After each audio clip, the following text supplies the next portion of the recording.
Pour donner une idée, la résolution spectrale de l'œil, c'est-à-dire la capacité à séparer les couleurs, on la chiffre à 3.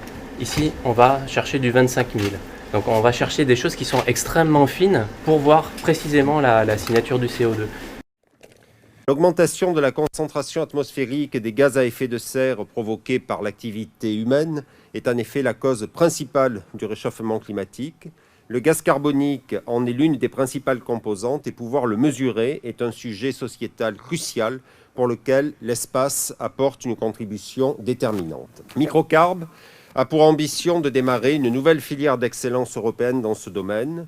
Il effectuera des mesures globales suffisamment précises de la concentration atmosphérique du gaz carbonique qui permettront d'améliorer la connaissance scientifique des mécanismes d'échange entre sources d'émissions et puits d'absorption, ainsi que l'évolution de ces mécanismes au niveau saisonnier et à plus long terme en réaction au changement climatique. La France sera le premier pays européen à lancer un satellite de mesure de la concentration de CO2 atmosphérique avec l'aide de la Commission, avec l'aide des Britanniques. Mais c'est nous qui mettons quand même le potentiel initial avec les investissements d'avenir à hauteur de 75 millions d'euros. C'est à la fois un grand jour pour la lutte contre le réchauffement climatique, mais aussi pour la science française et pour les réseaux de recherche, à la fois de recherche fondamentale et de recherche appliquée, qui engagent aussi des grandes industries françaises.